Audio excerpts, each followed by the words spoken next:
Hello YouTube, I'm Darkest101 and welcome to another installment of Darkest101 Reviews.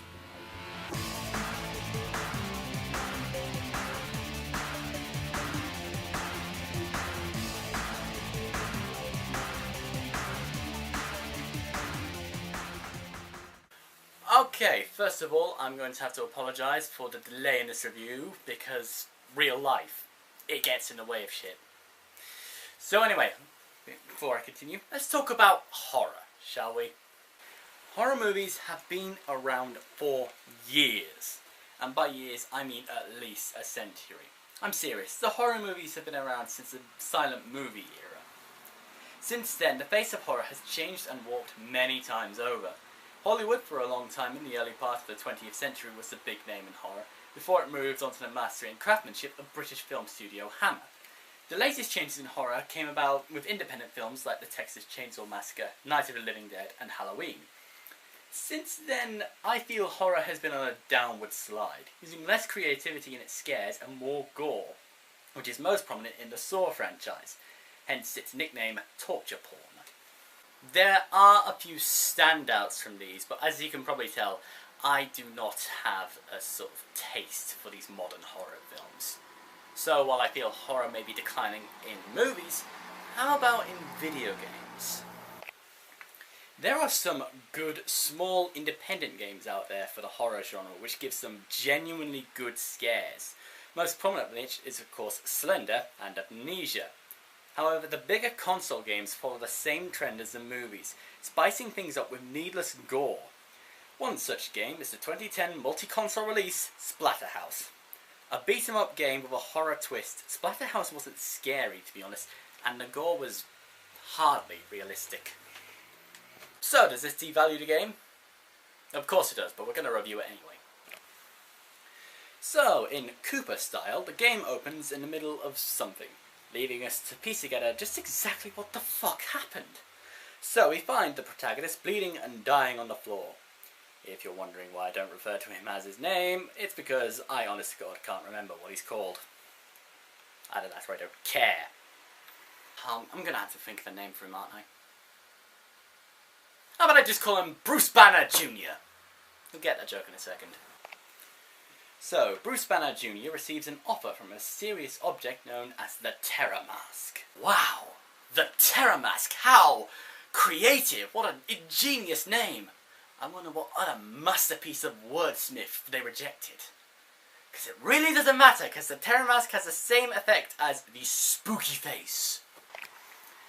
The mask offers Bruce the chance to live once more so that he might save his girlfriend, who was kidnapped moments before by a group of monsters and their creator, Dr. Henry West, who we'll just name Frankenstein in a second. Banner then puts on the mask and suddenly goes all Hulk Smash! I did say, didn't I? I did say that joke would pay off. Banner and the mask are then assaulted by West's creations. The mask gives Banner enhanced strength and supernatural powers, which result in Banner kicking some serious ass. And this is pretty much the entire game. Yeah, I wasn't kidding, this was a beat 'em up with a horror twist. This is practically all there is. Just Banner and the mask running through the house looking for the girl. Am I the only one who thinks Banner and the Mask sounds like the title to a sitcom? Coming next week to BBC Three. One's a college sweetheart, and the other's a demon-possessed ancient mask with a thirst for blood and a hunger for vengeance. Put them together in a house of horrors and you get the hit new comedy, Banner and the Mask. Starts next Tuesday at 9:30 PM. So anyway, West's evil plan is to bring a series of dark beings called the Corrupted by sacrificing Jennifer. West's hope that the Corrupted will help revive his dead wife, Leonora, if he releases them. Banner's killing spree, however, brings one of the Corrupted through anyway. Well done, Banner. Well done. The mask then reveals that it wanted at least one of the Corrupted to come through, so that they would know that he was the one who defeated them. So Banner and the mask kick the Corrupted's ass and save the day. When Banner tries to take the mask off, however, the mask points out that Jennifer is possessed by a wandering spirit. It is implied that the spirit is Leonora.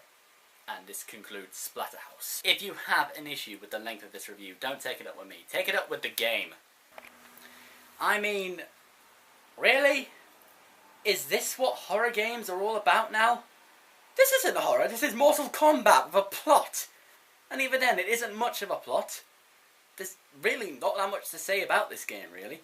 I mean, for all this game brings to the table, you can get pretty much the same from any God of War game and more besides. I don't think that the game's bad per se, I just think it could have been better. Not much better, mind you, given the premise, but, you know, how many times have you heard of the boyfriend coming to this girl's rescue? I mean, maybe it could have been different if we played as a girl, who knows? But as the game stands, it isn't that much. So anyway, it comes down to what counts at the end of the review. What does Splatterhouse stack up as? The dark rating for Splatterhouse is 42. 42? And that's my review, guys. As always, if you have a suggestion, please drop it in the comments section below or on my Twitter. But as always, I've been Darkest101. You have been watching Darkest101 Reviews. Thanks for watching. Good night, YouTube.